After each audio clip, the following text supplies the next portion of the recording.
swag of a prize fighter. The antithesis of a firefighter.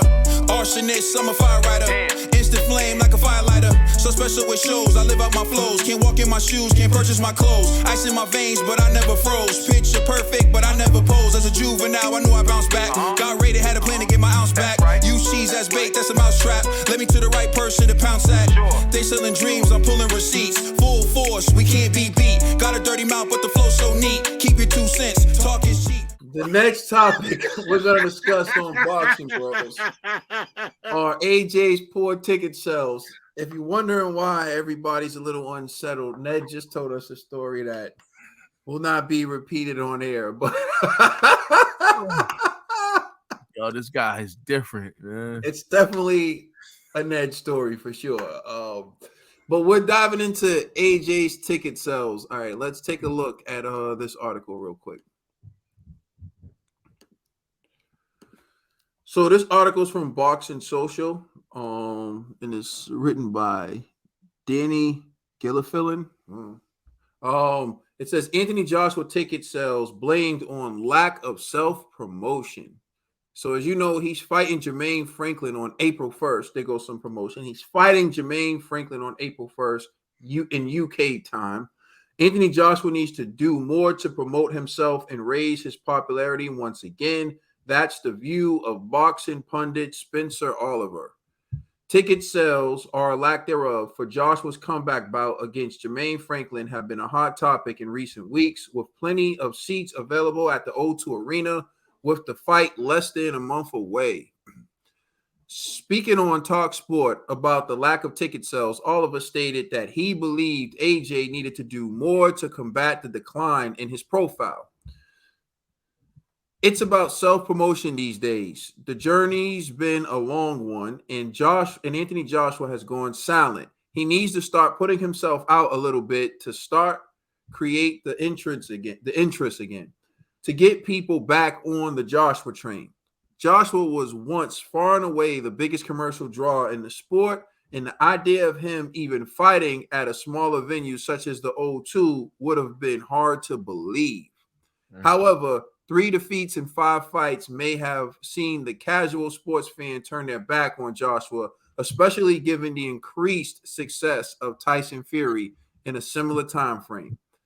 The fight against Franklin on April 1st is considered make or break for Joshua, with defeat all but guaranteed to spell an end to any ambitions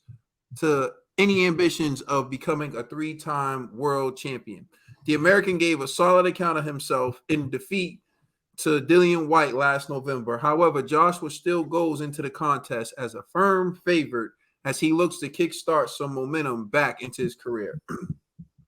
It will be AJ's first outing under new trainer Derek James, who many feel is the perfect man to bring out the aggressive style that brought the former Olympian so much success in his earlier career. So that's what the article said. I'm gonna turn it over to you, Ned the TBE. What's your reaction to there still being tickets? Hey man, AJ, hey, I can't. Yeah, let him finish. You got it. You got it, TBE. Go ahead. You got it. AJ ain't worried about ticket sales at this point. He made enough money in his boxing career. He's focused on boxing. You know, and this is going to be a good showcasing right now where he shows you, yeah, I lost to Usyk twice, but he's a good fighter. But I've been bettering my skills. And I feel like AJ's not, like, he don't care about the fan service. He don't care about the money no more. He care about greatness. And he's going to show you, if he loses this fight, he might retire. And I'm going to be real honest with you. Because if he loses, he might retire. He might retire. He might, like, just give it up. I might go be a model or something. But, yo, AJ's not worried. Model. Yo, pause yourself, yo. No, I can't. Be a model. No, pause. But AJ might go do something nice better with his life. He might even move to Hollywood, become an actor or something, like, you know. But AJ's not worried about none of the like, he's been there. He's been where he's like, everybody loves him. Now he's like, I gotta love myself and I gotta get right. I'm gonna sit up there.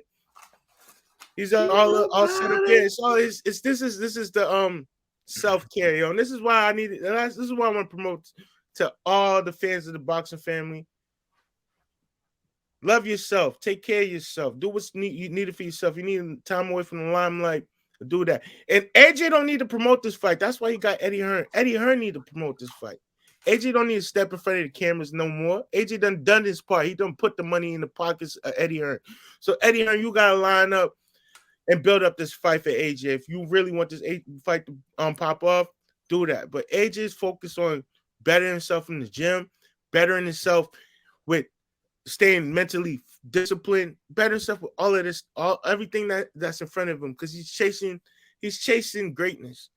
But this Jermaine Franklin, okay, if it flop, it flop, but it's not gonna be a flop fight if you miss it. I'm gonna tell you that now. It's gonna be from what I'm hearing, Jermaine putting his big boy pants on, but AJ is gonna handle this fight easy. Watch him out, G. Fix your face. I don't like how you're looking at me right now. I do not like it. But I don't care for the ticket sales right now. I'm on AJ's timing. That's all I'm saying. What AJ want, I want. Pause. Yo, G. I mean, I hear what Ned's trying to say, but it's kind of hard to sell a losing record. You know what I'm saying? So it's like AJ's on a downturn in his career. So to me personally, I feel like AJ should be doing the opposite right now. AJ should be more visible to the boxing fans, especially the casuals, you know, because it is kind of sad that you're talking about the Mr. Number One pay-per-view star is now he's struggling to sell out the O2 Arena, bro. Like, come on, son. You telling me Chisora is doing better than you now? Like, think about that. That's kind of crazy. Chisora is doing better than AJ right now. You know what I mean? Go ahead, Ned. Gee, how many followers does AJ have on Instagram? It don't matter. That's irrelevant. No, just throw out a number. I don't know. I don't follow your boyfriend. I don't follow your boyfriend. He has. Let me get the correct number. All right. The correct number. Yo, you interrupted me. Number. You know how you ask a question you don't even know the answer. I know the number. I just want the correct number because he has 15 million. That's what I was gonna say. He has 15 million followers on Instagram. 15 million. Oh, that's and great. I remember who was arguing. No. Let me tell you something. You know how many your boy Wilder has? 2.8. You know how many Tyson Fury has? 5 million. You know, Usyk has 1.8. Oh. Clearly, AJ's a fan favorite out here in the boxing game. Yeah, people want to hear this, hear that, but sometimes you gotta leave that alone. You gotta get off of social media. You gotta get away from the audience. You gotta get away from the cameras. And then when you pop back up in front of the cameras, it's like after a breakup, you gotta fall back, leave it alone, whatever, and then show her that you better. Like you bettered yourself. You didn't need her to be better. You bettered yourself. And AJ's like, he don't need the fans, none of that to better himself. That's what AJ's doing. I'm just curious. So you break up with a girl to show her that you can better yourself. And you better yourself because you want to prove it to her. Not to prove it to her, to prove it to yourself. But that's not what you said. That's not what you said. That's what I was curious. That's what I meant to say. I was thinking, why not just better yourself just because you want to better yourself? Yeah, that's what I'm saying. You have to prove it to yourself to better yourself. But when she sees you, you better yourself without her. But it's not the proof. But if you're doing it for yourself, you're not even caring. I'm done. I know you're done. Trust me. You was done 5 minutes ago. Go ahead, G. I didn't mean to interrupt you. All right. Well, I forgot what I was saying, man. Thank you, Ned. You know what I mean? No. But I'm just saying that you're saying Derek Chisora is selling out. Yeah, it's just unfortunate, man. So and I get that AJ needs to put more effort, more time into, developing his boxing skills. But again, boxing is still a business. So you have to do, both, I'm pretty sure Tyson Fury and Usyk are going to be in the gym, but at the same time, Tyson Fury is going to be out there promoting that fight, so AJ got to do the same thing. You know what I mean? And to me, it's kind of like, I kind of look at it as disrespect, because, I know AJ's probably thinking like, yo, I'm Anthony Joshua. I don't need to promote myself no more, yada, yada, yada. But at the same time, it's like, yo, your fans are supporting you, right? And you've been giving them like subpar performances lately. And so now people are like losing faith in you. So it's like, you could be like, oh, I don't need nobody. I'm just going to stick to myself, blah, blah, blah. But it's again, you went from a megastar now to just a basic fighter. Like, the gatekeeper of the UK is now shining over you, bro. Like, if you can't sell out the O2 Arena, man, this is getting crazy. But forget AJ for a second. Eddie, this is what you need to do. Yo, Eddie, man. Yo, send like 8 tickets to the Boxing Bros. You know what I'm saying? We'll come through, but we ain't paying. But we'll come through for free because I got to support my man Franklin in this fight. You know what I'm saying? You know what I'm saying? Show us that love. You know what I mean? Send us some tickets. You obviously got some tickets to send. You know what I mean? So just let us know, man. We in the building. Go ahead. I don't know if Eddie would want me in that building, but you know, there are a lot of legitimate points being made, but I don't feel like he needs to promote himself. I'm a lifelong boxing fan, man. And I'm going to tell you what I think's happening to Anthony Joshua. I'm going to be completely honest with you. I have fighters who I watch take their last defeat and it hurt. Like I said, everyone knows growing up, Felix Trinidad for me was my connection to my Puerto Rican side. So like we all go together, watch the fight. We root for Felix Trinidad and he will win and it would be a great night. He always won until he fought Bernard. And when he fought Bernard, it was devastating to see that loss. And then he went on to take more losses. And eventually, I remember seeing him lose to Roy Jones. And I knew he was done before the fight with Roy Jones, but it was just like, man, watching that.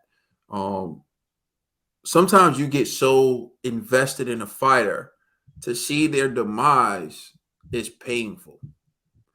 And when you look at Anthony Joshua's numbers and what he's put up and what he's done, I think there are a lot of people who don't know what they would be paying to see if they went to an Anthony Joshua fight. And what I mean by that was when he was the top draw, you were paying to see Anthony Joshua win. You were paying to be a part of the celebration like I was with my family with Felix Trinidad. But that celebration turns sad real quick when it's an L, right? You seen how Stretch was. You seen how Ned the TVE was. Oh, Nigeria was in mourning. You know what I'm saying? Watch your mouth. So I'm being honest with you. Like, I think if people knew that AJ was going to be that guy who they were accustomed to seeing, that guy they loved, he would have sold out the O2 Arena crazy. But now it's kind of like, do I want to pay to see Anthony Joshua in his last big relevant fight, kind of like where the article said this is make or break for AJ is true. It's make or break. And this is why I said from the beginning, I don't understand why they chose Jermaine Franklin, because he wasn't going to sell. He already proved he's no easy task against Dillian. He didn't even get the win against Dillian. So you're essentially selling to the UK public Anthony Joshua was coming back to fight the guy who lost to Dillian, which is a bad opponent from the jump all the way around, because I felt like he beat Dillian and he didn't get the dub, so that hurts the promotion of the fight. But I'll be honest with you, I think people have been so invested in Anthony Joshua that they don't want to pay to see him lose. And where it was once you were paying for the coronation, you were paying to be a part of the celebration, people are genuinely worried about, like, yo, this dude might get chinned, and I don't want to pay to see that. So, I'm being honest, I think that's what's keeping fans from buying that fight. I think, imagine Ned paying to see that fight, being up front, AJ getting chinned. Man, we would have to, like, you know what I mean? We'd have to be like, yo. Watch your mouth, yo. Watch your mouth. Watch your mouth. Go ahead, Ned. I want to offer a wage against my co-host if y'all feel like AJ's down and out. So what's up, G? I ain't gonna take that bet, bro. I'm being honest. I think they picked Franklin for a reason, so I don't know. Listen, I'm still rooting for Franklin though, but I think AJ's gonna win that. Just so you know. You know what I mean? Thank you. I appreciate that. We at the AJ office appreciate your at the AJ office comments. Thank you. Still got the bicep. Yeah. So, yeah, I say that to say I just think AJ has become like an unknown commodity in boxing, where it's like he has name recognition, but is he the same guy? And that happens with a lot of fighters.